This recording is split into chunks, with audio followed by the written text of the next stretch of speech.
Alright, so this is the lecture number 3 in our DSC series, and we are moving ahead with our DSC series. So we are making the questions difficult, from a, you can say, in a series way. I'm not jumping from a very easy question to a very hard questions. I'm taking the questions which you can solve easily. If you have solved the previous question, then there might be some possibility, then if you are coming to this problem, then you should be able to solve this problem. Fine, so in that way I'm choosing the problem. So let us see what we are going to see.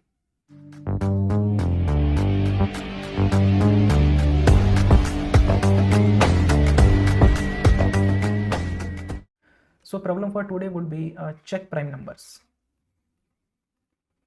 This is also easy, prime number, but some of you don't know how we can check the prime number, so that is why I have chosen this. So first of all, let me explain what is a prime number. So prime, if you know already, then you can skip us from here around 40 or 50 seconds ahead. If you don't know, then you can continue. So what prime number is, let us say you have been provided a number, let us say 10.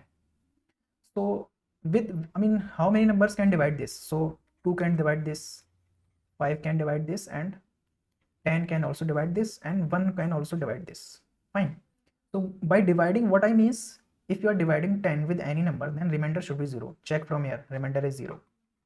Check with this also, remainder is 0. Check with this also, remainder is 0. Check with this also, remainder is 0.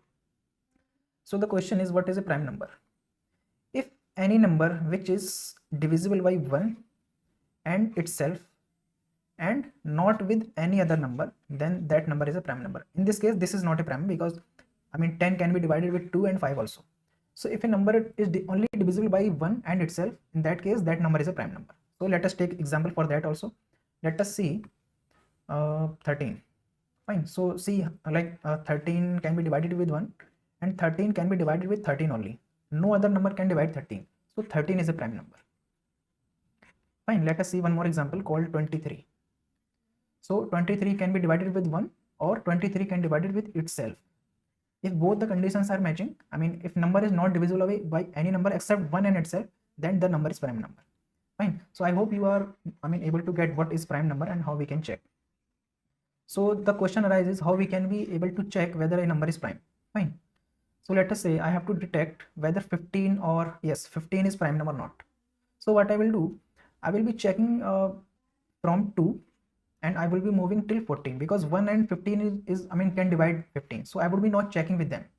If in this range any number can divide 15, then that is for sure that number is not a prime. So in that case, let us check with 2. So 2 is not, 2 cannot divide it. Now let us check with 3. So 3 is also in this range, 2 and 3. So 3 can divide 15 and the remainder would be 0 in that case and quotient would be 5. So if this is the case, if within this range any number can make the remainder 0, that means that number is not a prime number. Let us check for 17. So start with 2 and go till 16. So in this range, check with every number. So whether 2 can divide, no. Whether 3 can divide 17, no. 4 can divide, no. 5 can divide, no. 6 can divide, no. No number till 16 can divide 17 except 1 and 17. If this is the case, then 17 is a prime number. Fine. So our strategy is move from 2 and go till the number -1 and check with each number. If any number can divide, then this number is not a prime number. So let us write the logic for that. Let us say you have been given a number. So first of all, what I will do, I will take the input from the user. Let us call n, and now what I have to do, I would be making a variable boolean and is prime, and I'm assuming that this number is a prime number. Fine. Let us assume for some time this number is a prime number, so I'm setting it true. Now let us check from I is equals to 2 and go till n-1. Fine. And I plus plus. So if you don't know what is this exactly, like if it is strange to you, what is this? This is nothing but this is this is called a loop, or this is majorly called is a for loop. As you can see, it is starting from 4. So what for does is take this, start, like this loop will start from this, whatever the number we are assigning to this I variable. So it will start from 2 and it will go till this condition. Till this condition is 2, it will it will be running.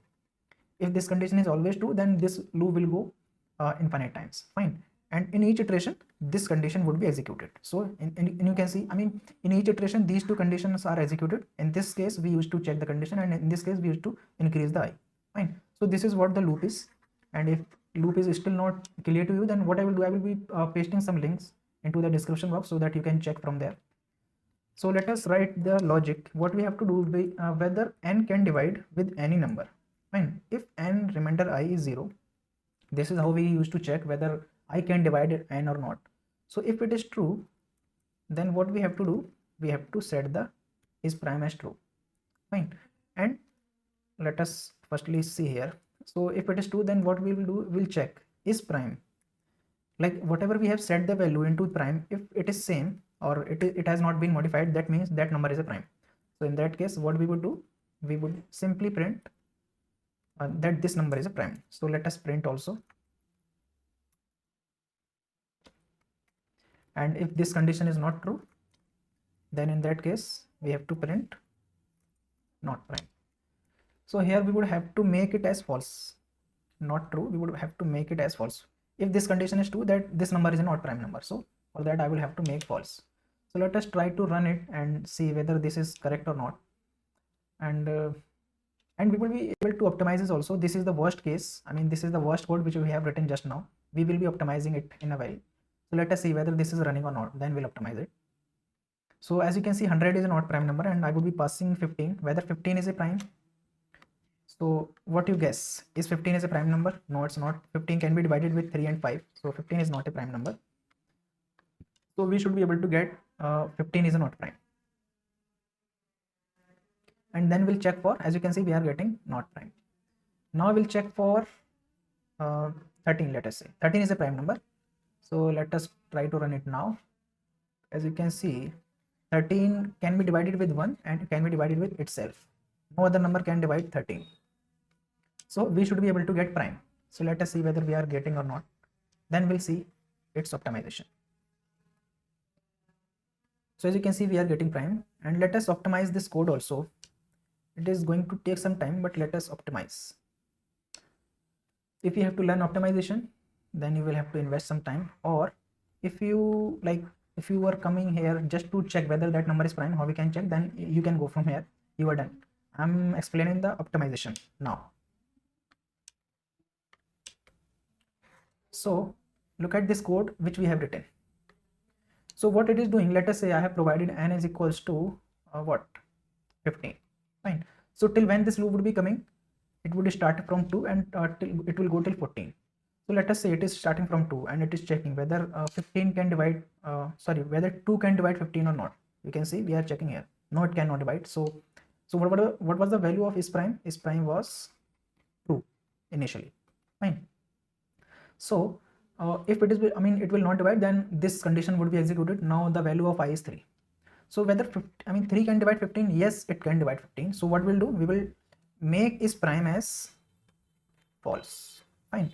Then what we are doing, we are again checking with 4 whether 4 can divide 15. No, it cannot divide, so we cannot, I mean we are not doing anything. We'll check with 5 also, because I is increasing in each iteration. So whether 5 can divide 15, yes, it can divide. So what we will do, we will make is prime again false. So as you can see, previously is prime was false, and we are again setting is prime as false. What does it means? If we have analyzed, we already got at this point that 3 can divide 15. 3 can divide 15. Then why to check with any other number? If we already got at initial point that 3 can divide 15, then there would be obvious condition, and 5 can also divide 15. Or if 15 is divisible by 5, then there would be obvious condition, that is 15 can divide, divisible by 3 also. So if we got to know at from very beginning, then why to check with any other number? Just break from here and say that this is not a prime number. So if this condition is true, then we have to break from here. So in Java we have a break statement from a loop. If we want to break the loop at some condition, so this is how we would be breaking. And let us see whether still we are able to get the same output or not. And still I would be optimizing this code further. Fine, let us see it running, whether this is running or not. And if everything goes fine, then what I will do, I will push this code onto my GitHub repository. You can download the code from there. As you can see, we are getting prime. Fine. So let us again optimize it. So till now what we have seen, we have seen if the number is divisible by any number from initial, then immediately break it. Now we are going to further optimize it. Let us say we are checking whether 24 is a prime or not. Let us check for 24. Fine.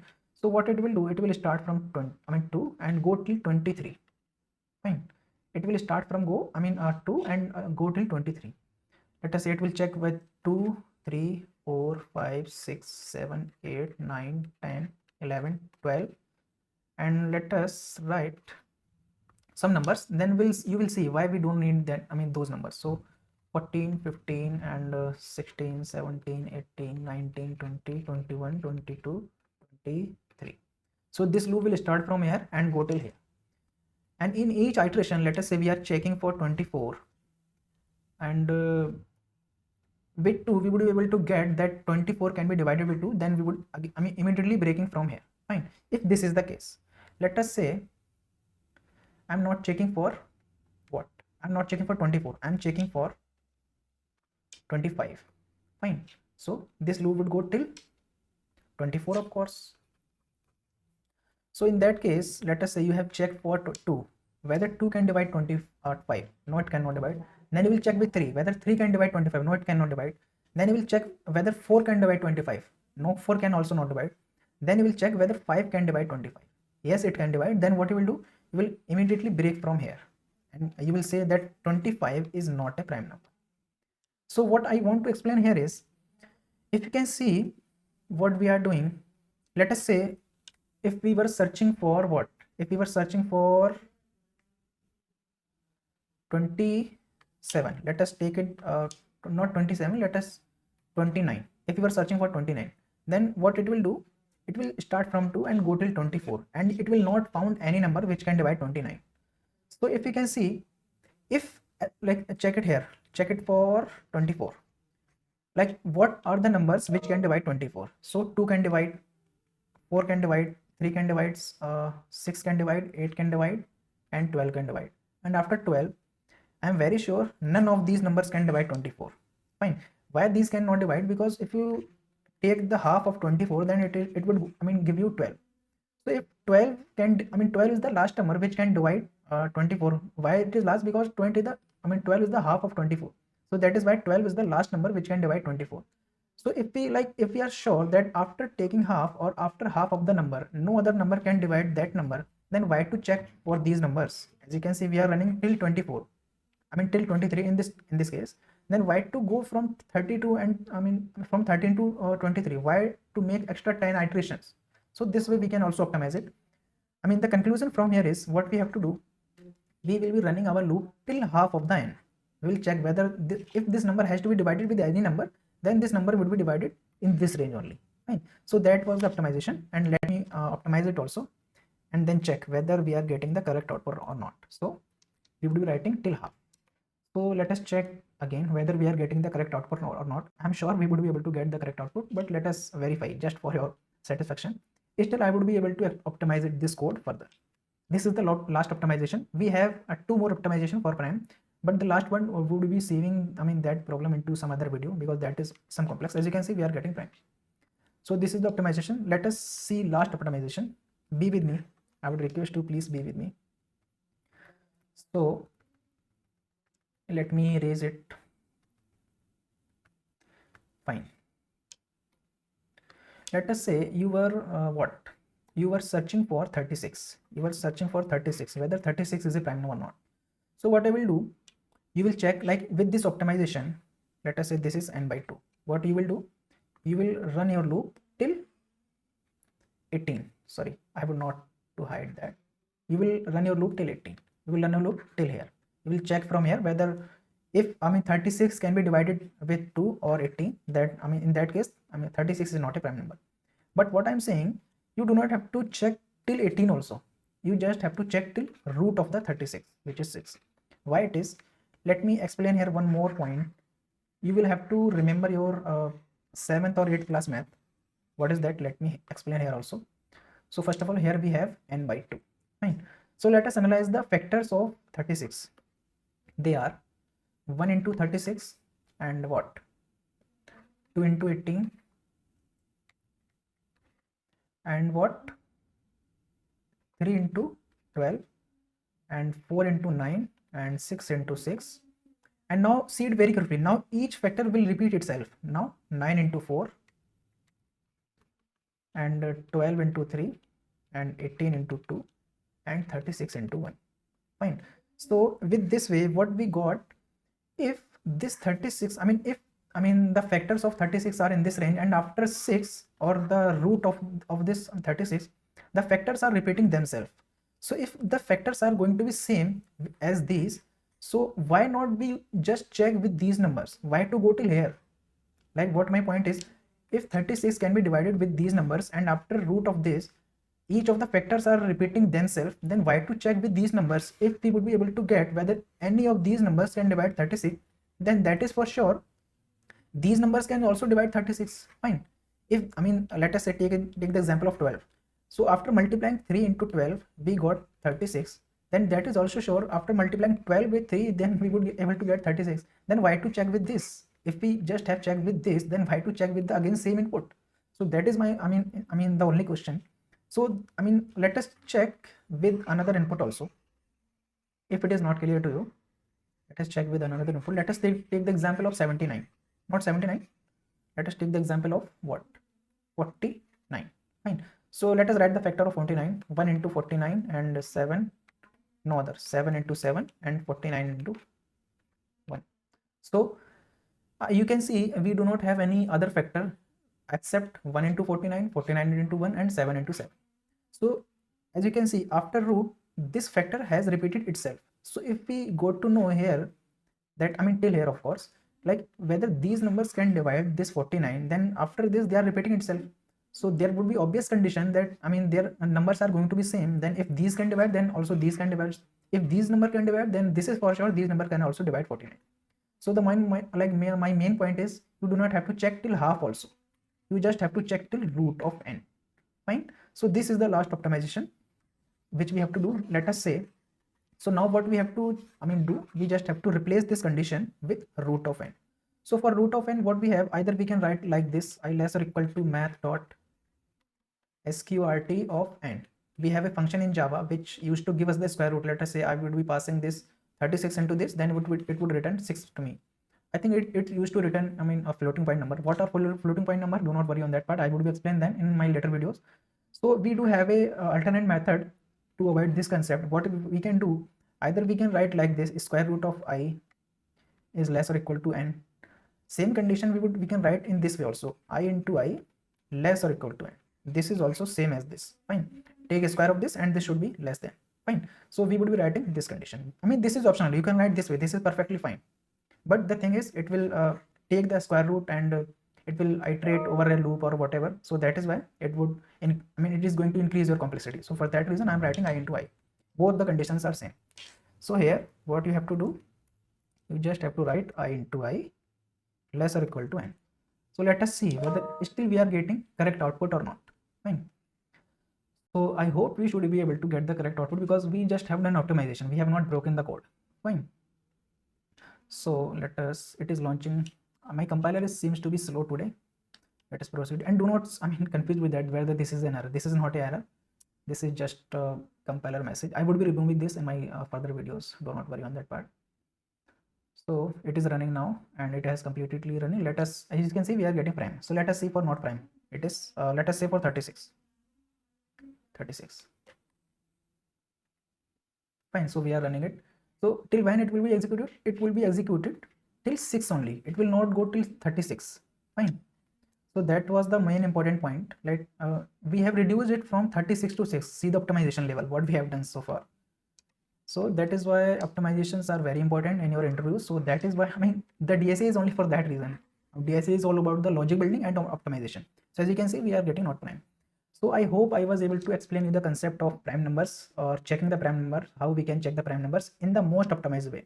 Fine. So if you like this video, then what you should do, you should hit the like button, or if you have learned anything from this video, then do consider to subscribe to the channel also. And I'm going to upload more videos on the DSA topic. And if you have not watched the strategy video of like how you should be able to watch all the videos of this DSA series, then you should watch the video. I would be putting down the link to the description box, and let us meet in the next one. Thank you. you.